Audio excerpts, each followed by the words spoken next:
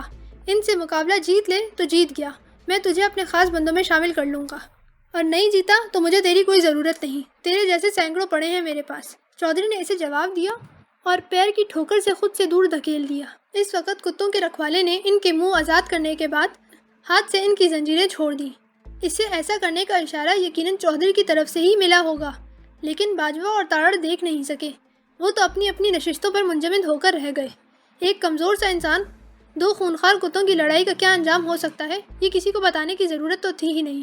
کتے آزاد ہو کر انور کی طرف لپکے تو اس کے حلق سے دہشتناک چیخیں بلند ہونے لگیں، مگر اب کتے نے اس کی ٹانگ پر منہ مار کر اسے بھنبوڑنا شروع کیا تو شاید اسے احساس ہو گیا کہ صرف چیخنے اور درخواست کرنے سے کچھ نہ ہوگا۔ بقا کی خواہش نے اس کے ناتما جسم میں جوش کی ایک لہر پیدا کی۔ ٹانگ سے چمٹے کتے کے منہ پر اپنی آزاد ٹانگ کا وار کرتے ہوئے اس نے خود کو چھڑانے کی کوشش کی۔ اس کی بھرپور ضرب کو کھا کر کتا کچھ پیچھے کی طرف جا گرا، مگر اس عرصے میں دوسرا کتا اس پر حملہ آور ہو چکا تھا۔ اس کتے نے یقیناً اس کے نرخرے کو نشانہ بنانے کی کوشش کی تھی، لیکن انور کا جسم متحرک ہونے کی وجہ سے کامیاب نہ ہو سکا۔ اس کے دانت انور کی گردن پر ایک گہری خراش ہی ڈال سکے۔ انور نے اس کتے کے جبڑے کو اپنے دونوں ہاتھوں سے تھام کر چیر ڈالا۔ اس نے کتوں کے جبڑوں کو گرفت میں لے لیا، لیکن پھر پہلے والے کتے کے سنبھل کر دوبارہ حملہ کرنے کی وجہ سے وہ گرفت کو قائم رکھنے میں کامیاب نہ رہ سکا۔ اس کتے نے پشت کی جانب سے اس پر حملہ کیا تھا اور اس کے دائیں مونڈے کو نشانہ بنایا۔ انور کی ہمت جواب دے گئی اور حلق سے ایک زوردار چیخ نکلی، پھر یہ چیخیں تسلسل اختیار کر گئیں۔ دونوں کتے مل کر اس پر تابڑ توڑ حملے کرنے لگے۔ وہ کسی بھی طرح مزاحمت کرنے کے قابل نہیں رہا، صاف نظر آ رہا تھا کہ اب چند لمحوں کا کھیل باقی ہے، اور پھر انور کی چیخیں ہمیشہ ہمیشہ کے لیے دم توڑ گئیں۔ یہ ایک ایسا منظر تھا جس سے بڑے بڑوں کا پتا پانی ہو جائے، مگر چودھری اور اس کے کارندے کسی معمول کی طرح یہ سب دیکھ رہے تھے۔ چودھری اور بالے کی آنکھوں میں اس منظر سے لطف اندوز ہونے کی مسرت جھانک رہی تھی، مگر باجوہ اور ایس پی کی حالت شاید اچھی نہیں تھی، وہ بالکل دم سادے ہوئے تھے۔ باجوہ کی تو بات کیا تھی، خود ایس پی جس نے اپنے ہاتھوں کئی انسانوں کو کسی نہ کسی تھانے کے ڈرائنگ روم میں ٹھیک ٹھاک تشدد کا نشانہ بنایا تھا، اس منظر کو دیکھ کر کانپ سا گیا۔ چودھری نے ان دونوں کی کیفیت محسوس کر لی اور یکدم ہی اپنی جگہ سے کھڑے ہوتے ہوئے بولا، چلیے اوپر چلتے ہیں، یہ مردود تو اپنے انجام کو پہنچ ہی گیا۔ وہ دونوں جیسے منتظر ہی تھے فوراً کھڑے ہو گئے۔ تہخانے سے نکلتے ہوئے بھی انور کی گھٹی گھٹی چیخیں ان کے تعاقب میں تھیں۔ چودھری کی شفافیت کا اتنے عرصے کی دوستی میں آج پہلی بار انہیں صحیح معنوں میں اندازہ ہوا تھا۔ وہ سمجھ گئے تھے کہ وہ شخص کن حربوں سے اتنے لوگوں کو اپنا تابعدار بنائے ہوئے ہیں، کہیں عقیدت کا ہار بچھا کر تو کہیں کسی کو قرض کے طوق میں جکڑا ہوا تھا۔ عام لوگ تو چھوٹی موٹی سزاؤں کے ڈر سے ایک طرف خاموش ہو کر بیٹھ جاتے، اور جو ان میں سے کوئی سرکش نکل آئے تو اس کو یقیناً انور جیسے انجام سے ہی گزرنا پڑتا۔ شاید آپ لوگوں کی طبیعت پر کچھ بوجھ سا آ گیا ہے، یہ پیجیے، طبیعت بحال ہو جائے گی۔ اس کے علاوہ آپ کی تفریح کے لیے ایک ایسا زبردست انتظام ہے کہ کچھ ناگوار گزرا بھی ہے تو آپ کو یاد نہیں رہے گا۔ اوپر موجود ایک کشادہ کمرے میں آ کر اس نے اپنے ہاتھ سے جام بنا کر ان دونوں کو پیش کرتے ہوئے کہا۔ دونوں نے ہی فوراً جام ہونٹوں سے لگا لیے۔ 2-4 گھونٹ لینے کے بعد ہی انہیں اپنے اعصاب سنبھلتے ہوئے محسوس ہوئے۔ چودھری سرسری انداز میں ان سے ادھر ادھر کی گفتگو کرتا رہا۔ اس کا انداز بالکل ایسا ہی تھا جیسے کچھ دیر قبل جو انہوں نے دیکھا گویا وہ حقیقت نہیں بلکہ کوئی فلمی سین تھا۔ آہستہ آہستہ وہ دونوں بھی اس گفتگو میں حصہ لینے لگے۔ آپ کے خاص مہمان آ گئے ہیں سرکار۔ انہیں باتیں کرتے ہوئے آدھے گھنٹے سے کچھ وقت اوپر گزرا کہ منشی نے آ کر اطلاع دی۔ ٹھیک ہے، انہیں بھیج دو، چودھری نے حکم دیا۔ ذرا ہی سی دیر میں وہ بجلیاں ان کے سامنے تھیں جو شکار کے موقع پر جنگل میں بھی منگل کا سما پیدا کرنے کا سبب بنی تھی اور چمک دمک کر ان پر گرتی رہی تھیں۔ حسب عادت اور تربیت انہوں نے جھک کر ان لوگوں کو آداب کہا۔ آج ان کے ساتھ ان کے سازندے بھی آئے تھے۔ سازندے نے فوراً مناسب جگہ سنبھال کر اپنے ساز و سامان ترتیب دینا شروع کر دیا۔ ذرا دیر میں وہاں محفل رقص و سرور سج گئی۔ چودھری کے ملازمین نے اشتہا انگیز کھانوں سے بھرے دسترخوان بھی اسی دوران وہاں پہنچائے۔ شباب اور شراب کی اس فراوانی میں بھلا کس کو موت کا بھیانک رقص یاد کرنے کی فرصت تھی جو کچھ دیر قبل نیچے تہخانے میں دیکھا گیا تھا۔